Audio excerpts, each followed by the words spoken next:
the worry is that we'll see more and more people who are on the edge of or falling into homelessness. It's been 4 years since the last point in time count was released by the Calgary Homeless Foundation.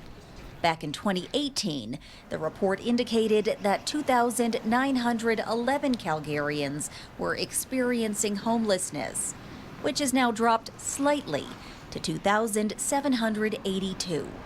But there are still concerns that people are falling through the gaps. Patricia Jones with CHF says during the early part of the pandemic, they were able to move quickly and house Calgarians in need of shelter, thanks to emergency federal funding.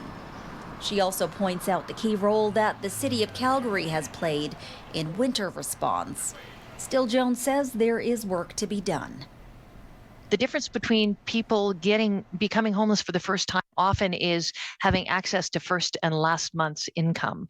So if inflation keeps going up, and I don't know if you saw the price of strawberries in the grocery store this week, for somebody who is barely on the edge and can't afford a damage deposit or income, we're going to, the worry is that we'll see more and more people who are on the edge of or falling into homelessness. The data pinpoints a gap in supports for homeless Indigenous people in the city, indicating that 40% of homeless Indigenous people in Calgary are more likely to live on the streets, in vehicles or encampments, rather than staying at a shelter. We need to work with our Indigenous communities to continue continuing down the path of truth and reconciliation, and doing both. The truth sometimes is not very nice to look at, and reconciliation doesn't stop.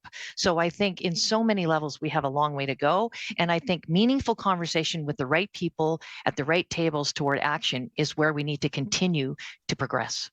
The report also indicates a gap in support for young men, with males between the ages of 25 and 45 making up 40% of Calgary's homeless population. In Calgary, Shilpa Downton, City News.